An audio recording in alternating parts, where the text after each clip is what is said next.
Hi Josh, I thought I'd make a quick little bit of video help for you, just in case you don't get back to see me later today. Couple of things. When you play crescendos, when you see crescendo marked, I know we said this in the lesson, I actually highlighted this in the lesson, but you were doing it last week as well, and I did say it then, so I think I better repeat myself. When you make a crescendo, when you see the word crescendo, it doesn't mean to say now get loud. It means it's an instruction that you have to think about increasing the volume levels as you go through, and the crescendo has a goal. It has a point to which you aim. Nearly always a crescendo doesn't mean the point of it is not to get loud. It's actually to highlight somewhere in the future that needs to be kind of aimed at musically. It's an emphasis, okay?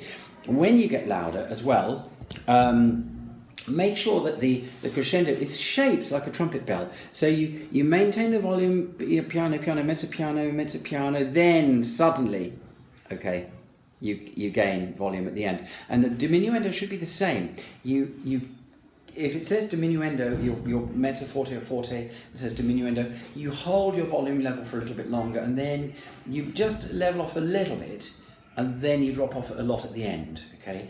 Because that's the way we tend to perceive changes of volume.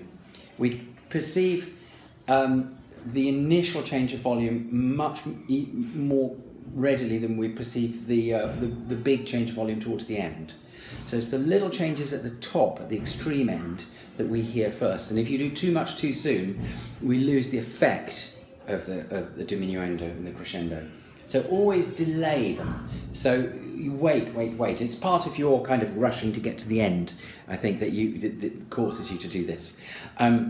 Okay, so particularly in the romancer, that was noticeable. And in the Abend, I know I'm very critical. There's no reason for me to be that critical, but there's always room for improvement. The Abend, you need, again, less frenetic, more relaxed, more time. Now, when you take time for breathing, you have to make sure that you're not robbing the note before you breathe. Because one thing that you did do, and it was very noticeable, was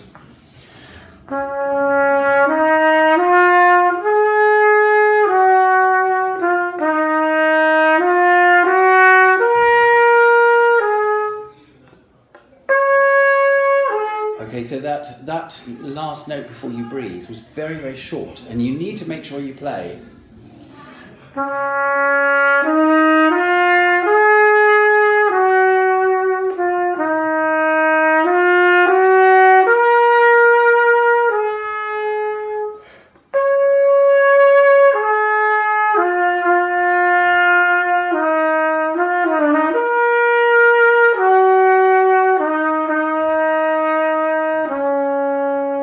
And the same with that one then.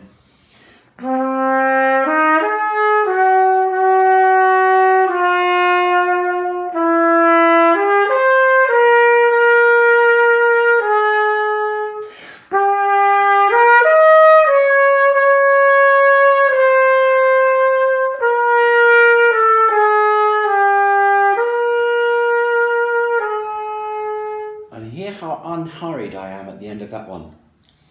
And this next phrase, very important that you breathe where it's marked, because you absolutely didn't breathe before the bit where you needed to breathe, and then you needed to breathe in the wrong place, okay?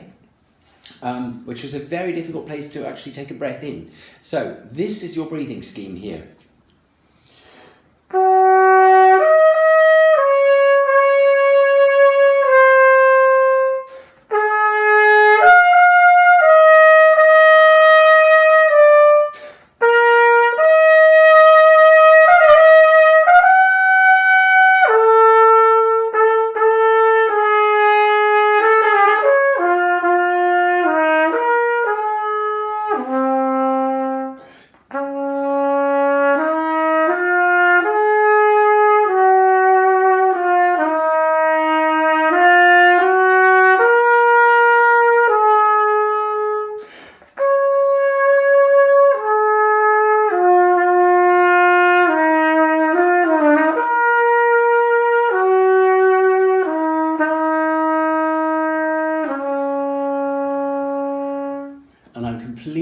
not in a hurry at the end.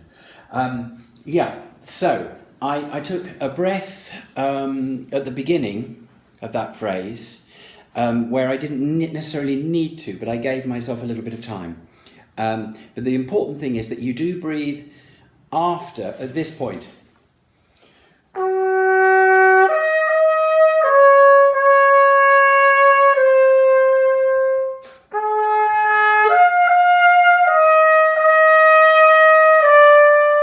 At that point, the previous one is not necessary, but at that point you do need to breathe. So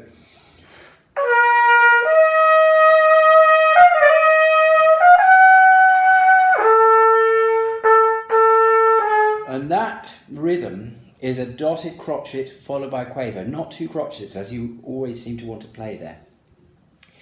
So, sorry. Oh, I can't play with one hand. Here, look.